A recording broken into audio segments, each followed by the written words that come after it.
In a courtroom divided by racism, a young black boy rises to his feet and looks directly at the judge. "You're my mom. What happens next will leave you speechless." That morning, the courtroom was packed. Every seat was filled, and a tense silence blanketed the room. All eyes darted between the judge's bench and the defendant's table. The case had stirred up local media. A 12-year-old black boy named Jaden stood accused of trespassing in an affluent neighborhood, now sitting in juvenile court. Jaden, small for his age, sat at the defendant's table, nearly swallowed by the oversized wooden chair. His faded hoodie, jeans a size too big, and worn-out sneakers told their own story. His hands, gripping the edge of the table, trembled slightly. Across from him, Judge Rebecca Hart, a woman in her late 40s with sharp features and an air of authority, prepared to begin. She was known for her no-nonsense approach, especially tough when it came to youth offenders, particularly those from troubled backgrounds. As she skimmed through the case file, her face remained cold, detached, unreadable. The bailiff called the room to order. "All rise for the Honorable Judge Hart." His voice echoed through the courtroom's high ceilings. The crowd stood, movements stiff, the weight of the trial pressing down on them. Rebecca's sharp gaze flicked toward Jaden before she spoke. "You may be seated."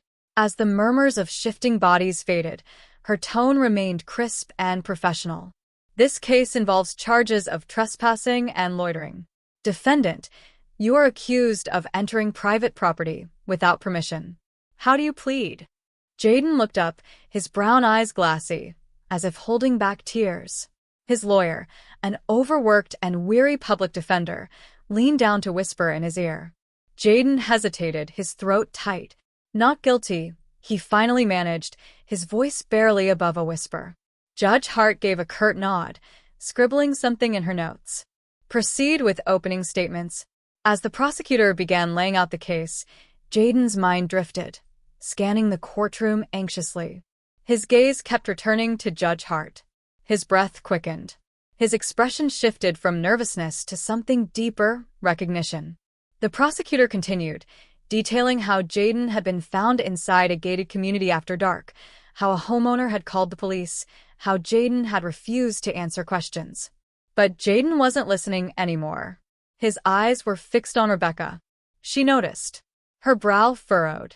"Defendant, is there something you'd like to say?" she asked, her tone laced with impatience.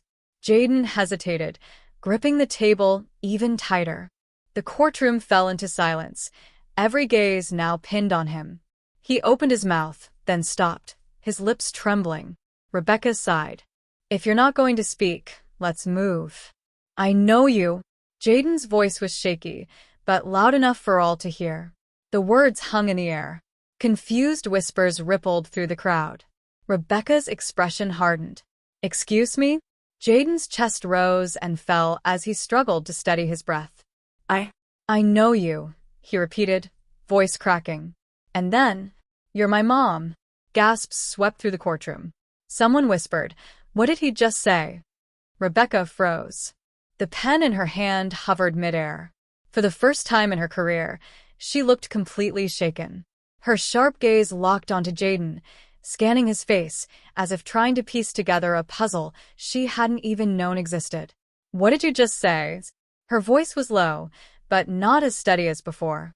Tears streaked down Jaden's face as he spoke again, his voice raw, filled with a pain far beyond his years. "You're my mom." The entire courtroom stood still. It was as if the world had stopped spinning. Even the prosecutor, flipping through notes moments ago, now sat frozen. Rebecca's hand trembled as she set her pen down. Her heart pounded so loudly in her ears she could barely hear anything else. I don't know what you're talking about," she said, but her voice wavered. Yet her face betrayed her. Something in her eyes shifted. Denial, confusion, and a deep, unshakable fear.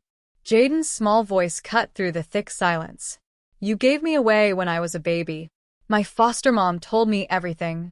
Rebecca's breath hitched. The courtroom walls seemed to close in.